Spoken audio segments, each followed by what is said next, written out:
Bir kuni bir ona shunaqa murojaat qildilar. Farzandim juda ham aqlli, ko'p dars tayyorlaydi. Bir yaxshi bitta maktabda o'qiydi, darslari juda ham ko'p. Negadir oxirgi paytlarda juda ham jizzaki bo'lib qolgan, sinfdoshlari bilan ham yaxshi chiqishmayapti. Uyda ham hattoki uka singillari bilan talashib tortishib qoladi. Hayronman, oldin bunaqa emas edi bola. Negadir oxirgi paytda shunaqa bo'ldi deb menga murojaat qildilar. Nima qilsam bo'ladi deb. Keyin bu bolani kun tartibini ko'rib chiqdik. Kun tartibida jismoniy harakat deyarli yo'q. Bor, endi shu maktabga boradi, keladi, uyda shu u xonadan bu xonaga kirish uchun bu harakatlar bola sog'lom rivojlanishi uchun yetarli emas. Farzandingiz biror bir sportga boradimi desa, yo'q, bormaydi, chunki vaqti yo'q, darslari juda ham ko'p. O'zi shundoq ham ulgurmayapti deb gapirdilar. Shu o'rinda bitta narsani aytmoqchiman.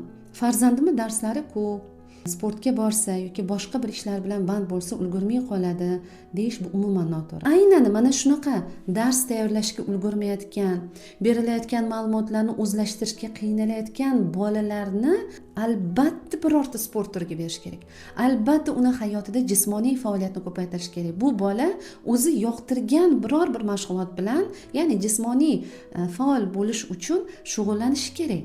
Futbolga qiziqadimi, voleybolga qiziqadimi, yugurishga qiziqadimi, sakrashga qiziqadimi? Nimaga qiziqsa, ana shu bilan shug'ullanishga imkon berish kerak. Harakat gigiyenasi ham bor. Dars tayyorlaydigan bolalarda bu harakat gigiyenasi qanaqa bo'ladi? Farzandingiz dars tayyorlashga kirib ketdimi, har 30 daqiqada nazorat qiling. Har 30 daqiqada bola bitta jismoniy harakat qilish kerak.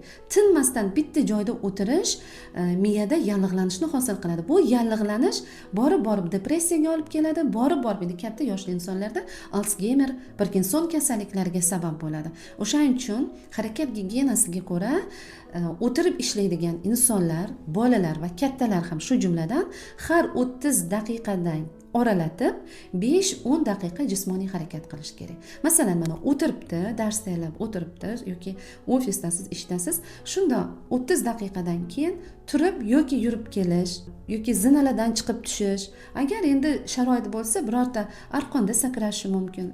Bitta press harakatlari qilishi mumkin. Umuman ozgina jismoniy harakatda bo'lish kerak. Keyin yana 30 daqiqa o'tirib ishini davom ettiradi. Keyin yana 30 daqiqadan keyin 5-10 daqiqa yana jismoniy harakat. Agar mana shu gigiyenani siz farzandingizni hayotida yo'lga qo'ya olsangiz, bola birinchidan aynan mana shunaqangi dars tayyorlash rejimiga o'rganadi va aynan jismoniy harakat qilganidan keyin o'sha 5 daqiqa sizga, bolangizga, miyasiga 30 daqiqa davomida 2 soat qilish mumkin bo'lgan aqliy mehnatni natijasini ko'rsatib beradi sizga bola. O'shaning uchun bolani hayotiga jismoniy harakatni qo'shish juda ham muhim. Bu borada biz ota-onalar mas'ulmiz. Farzand bilmaydi bu narsani. Endi instinktiv ravishda miya o'zini ehtiyojidan kelib chiqib bolani harakatga undashi mumkin, to'g'ri. Lekin biz bolani hayotida ota-ona sifatida buni tartibga solib berishimiz kerak. Kichkinaroq farzandingiz ko'p televizor oldida o'tirib qoldi. 30 daqiqadan oshiq o'tirishiga yo'l qo'ymang. Turib yoki ish buyuring, yoki yurib kelsin, sakrasin, o'ynasin, ozgina jismoniy harakatga undash kerak. Bu juda ham muhim. Agar mana shu narsaga, mana shu gigiyenaga bola odatlanib ulg'aysa, kelajakda albatta undan juda muvaffaqiyatli inson yetishib chiqadi. Bolalarimiz sog' bo'lsin.